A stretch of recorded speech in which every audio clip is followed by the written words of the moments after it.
Have you ever wondered what happens when a town, loyal to one political party for over a century, starts to question everything? Today we're taking a deep dive into Caerphilly, a historic Labour stronghold in South Wales, where a storm is brewing over a topic that's dominating headlines across the UK: migration. For the first time since 1918, the political ground in Caerphilly seems to be shifting. Why residents are growing increasingly frustrated, and they're pointing fingers at the soaring numbers of both legal and illegal migration. The feeling on the ground is that local resources, already stretched thin, are reaching a breaking point.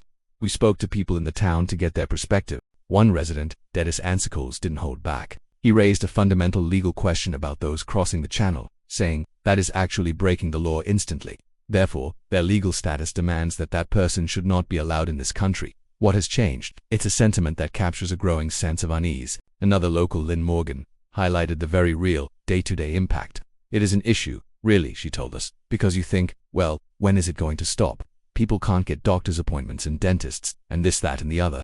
We don't have the infrastructure, really, to take any more in. This isn't just about abstract numbers. For people like Lynn, it's about the tangible strain on public services they rely on. Now, you might be looking at the official data and thinking, wait a minute. According to the latest government census, Caerphilly's migrant population stands at just 2.9%. That's actually the lowest figure for a foreign-born population across all of Wales. So, what's really going on? While that number is low, the census also revealed another interesting trend. The number of Welsh-born residents in the area has actually dropped by 1.3% since 2011. This demographic shift, however subtle, is clearly being felt by the community. This growing discontent has opened the door for other political voices. We spoke with Leah Powell, the Reform UK candidate for the area. He argues that immigration has been a major concern here for years, and he believes the mainstream parties have failed to deliver on their promises.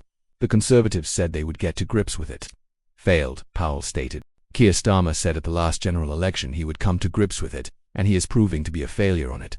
The only person who has been consistent on migration is Nigel Farage, and the people trust him on migration. When we pressed Powell on the fact that Caerphilly has a low migrant population, he dismissed the idea that it's not a real issue for Wales. He explained, it's a real issue in Wales because we do have pressure on our public services. We do have young people who want to be trained in better jobs. He claims the current strategy isn't focused on upskilling the local youth. Instead, he says, the way in which the Welsh government has been dealing with job shortages is by training young people. It's been by importing labour. This perspective suggests the concern is less about who is living next door and more about the broader economic and social strategy for the region. But it's crucial to understand that this isn't a one-sided story. Walking through Caerphilly, you'll also find voices of empathy and understanding. We met Philip Davies, who offered a different viewpoint. He put himself in the shoes of those making the journey to the UK. If I wanted a job and I couldn't get the money, I'd move, Philip said with conviction. I'd be exactly like the immigrants coming here. They get a better standard of living coming here. You can't blame them. His words remind us that behind the political debates and statistics are human stories of people seeking a better life, a universal aspiration that many can relate to.